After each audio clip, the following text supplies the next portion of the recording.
کیونکہ سورت بقرہ کے وظائف کے اندر علماء کرام نے جس تفسیر کو بھی کھولیں تو اس کے فائدے کے اندر سورت بقرہ کے انہوں نے وظائف ہی لکھے ہیں. گویا کہ آج کا سبق وظائف ہی وظائف ہوں گے. اور تفسیر خزائن العرفان کے اندر ایک بہت ہی زبردست اور طاقتور عمل لکھا ہے انہوں نے. کمال وظیفہ ہی ہے. اور یہ یاد رکھیے گا کہ یہ وظیفہ جو تفسیر خزائن العرفان کے اندر لکھا ہے، مفسرین کرام نے تمام تفسیروں میں اس وظائف کو لکھا ہے. قرآن کی تفسیروں میں یہ عام کوئی وظیفہ نہیں ہے. یاد رکھیے گا کہ جس وظائف کی جو وظیفہ علماء کی نظر سے، اولیاء کی نظر سے گزر جائے وہ مجرب ہوتا ہے، اور ایسے علماء لکھتے نہیں ہیں تفسیروں کے اندر. اور یہ تفسیر کے اندر جو وظیفہ لکھا ہے کافی بزرگ علماء کا یہ ایک مجرب شدہ عمل ہے. اور اس کے بارے میں احادیث مبارکہ بھی کافی آئی ہیں اس وظیفہ کے بارے میں. الحمدللہ رب العالمین والصلاة والسلام علی سید الانبیاء والمرسلین، اما بعد فاعوذ باللہ من الشیطان الرجیم، بسم اللہ الرحمن الرحیم، اہدنا الصراط المستقیم، صدق اللہ مولانا العظیم. تفسیر شریف کا سبق ہم نے سورۃ بقرہ کی شروحات سے شروع کیا تھا.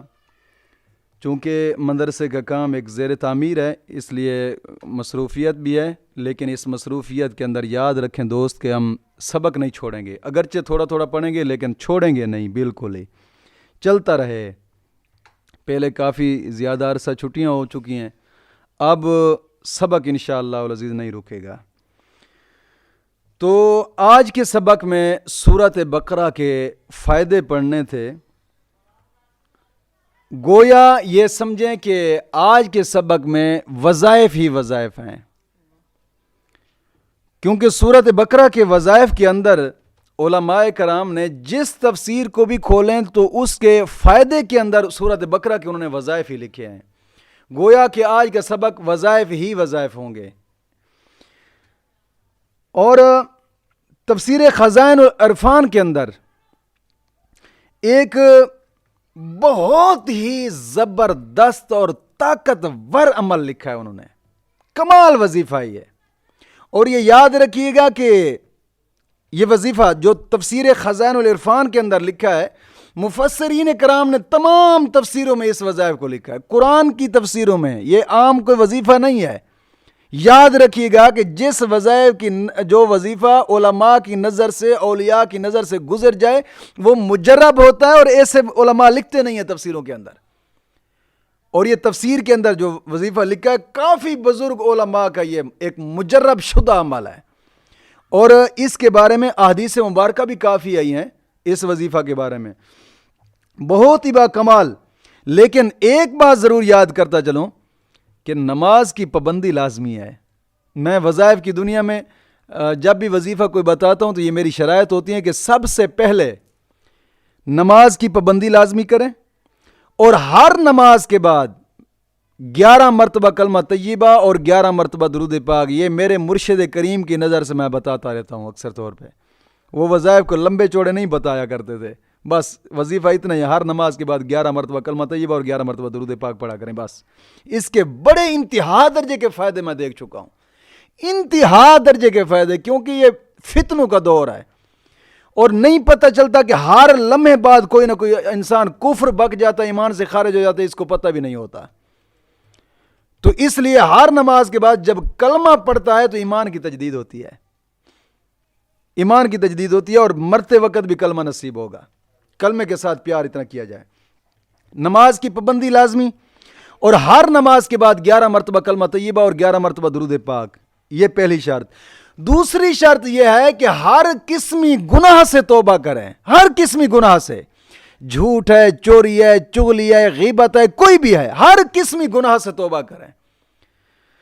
اور توبہ بھی ایسی کریں کہ اس توبہ کرنے کے بعد بھی پختہ ارادہ ہو کہ کبھی گناہ نہیں کروں گا، کبھی گناہ نہیں کروں گا. انشاءاللہ العزیز پھر یہ وظائف اگر فائدہ نہ دیں تو پھر کہنا، انشاءاللہ العزیز پختہ ارادہ کرنا ہے کہ آئندہ کے بعد یار کسی قسم کا، ویسے بھی یار گناہ کرنے سے کیا ہوتا ہے؟ رسوائی انسان کو ملتی ہے، ضلالت ملتی ہے دنیا میں، اور کیا ہوتا ہے؟ تو بہتر ہے کہ گناہوں سے توبہ کریں اور آگے کا پختہ ارادہ کریں اور کوشش کیا کریں، رب کی بارگاہ میں دعا کیا کریں اور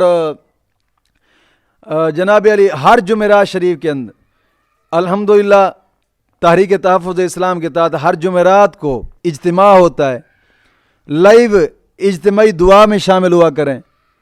مولا کریم فضل فرمائے گا یار کسی کے ذریعے تو ہماری بھی دعا قبول ہو جائے گی. کوشش فرمایا کریں کہ اجتماعی دعا میں داخل ہوا کریں اور صدقہ زیادہ تر کیا کریں زندگی میں، صدقہ بھی ایسے کریں کہ صدقہ جاریہ بنائیں اسے. جس طرح کہ اب ہماری درسگاہ زیر تعمیر ہے، یہ ایک صدقہ جاریہ ہے. جو بھی دوست اب ایک بوری کا بھی پیسہ لگاتا ہے نا، حقیقت بات ہے جب تک اس بوری کے ساتھ کوئی چیز لگی رہے گی، اس کے پیسے کے ساتھ لگی رہے گی، اس وقت تک اس کے نامہ اعمال میں فرشتے نیکیاں لکھتے رہیں گے. اور بڑی بات یہ ہے کہ الصدقہ تو رد البلا، میرے نبی کا فرمان مبارک ہے کہ صدقہ بلاؤں کو ٹالتا ہے، مصیبتوں کو دور کرتا ہے. تو کوشش کریں کہ اس مقدس کام میں بھی اپنا حصہ ڈالیں، جو کہ آپ جناب علی یہ سکرین پر بھی یوٹیوب پہ دیکھ رہے ہوں گے، ویڈیو کی سکرین پر الائڈ بینک اکاؤنٹ، جائز کیش، ایزی پیسہ اکاؤنٹ یہ بھی لگے ہوئے ہیں. جس کا جی چاہے جتنا جی چاہے اس میں حصہ ضرور ڈالیں. بہرحال ان فوائد میں سب سے پہلا جو وظیفہ ہے، اگر آپ چاہتے ہیں کہ تمہارا گھر جادو سے محفوظ رہے، اگر تم چاہتے ہو کہ تمہارا گھر شیطان سے محفوظ رہے، اگر تم چاہتے ہو کہ تمہارا گھر جنات سے محفوظ رہے، اگر تم چاہتے ہو کہ تمہارا گھر جناب علی جنات، جادو ٹونے، ہر قسمی بلا، نحوست اور مصیبت سے محفوظ رہے، صرف ایک کام کریں، صرف ایک کام. اور وہ کام کیا ہے؟ اس گھر کے اندر ہر تیسرے دن صرف ایک مرتبہ سورۃ بقرہ پڑھ لیا کریں، بس صرف ایک مرتبہ. انشاءاللہ العزیز اگر زندگی میں یہ کام آپ جاری رکھیں گے، پوری زندگی تمہارے گھر پر کوئی جادو نہیں کر سکے گا، نہ ہی کوئی جادو ٹونا ہوگا، نہ ہی شیطان اندر داخل ہو سکے گا، اور نہ ہی کسی قسم کا کوئی شیطانی اثرات پڑیں گے. انشاءاللہ گھر ہمیشہ کے لیے محفوظ رہے گا ان حرام چیزوں سے، اور الحمدللہ شریعت کی بہار سے پھر گھر کو روشن رکھی رکھے انشاءاللہ العزیز. ایسا با کمال وظیفہ ہے نا، مجرب بزرگ علماء نے اس کو لکھا ہے کہ بڑا با کمال اور مجرب ہے. ہر تیسرے دن، کیونکہ ایک مرتبہ سورۃ بقرہ پڑھی جائے تو 3 دن تک شیطان، جادو ٹونے کچھ نہیں ہوتا، نحوستیں نہیں آتی. تیسرے دن پھر ایک مرتبہ پڑھ لیں سورۃ بقرہ کو، پھر 3 دن گزار کے پھر ایک مرتبہ پڑھ لیں. جب تک اس وظیفے کو کیے رہیں گے تمہارا گھر ہمیشہ کے لیے جادو ٹونے اور غلط اثرات اور نحوستوں سے محفوظ رہے گا. انشاءاللہ رزق میں برکتیں رہیں گی انشاءاللہ العزیز.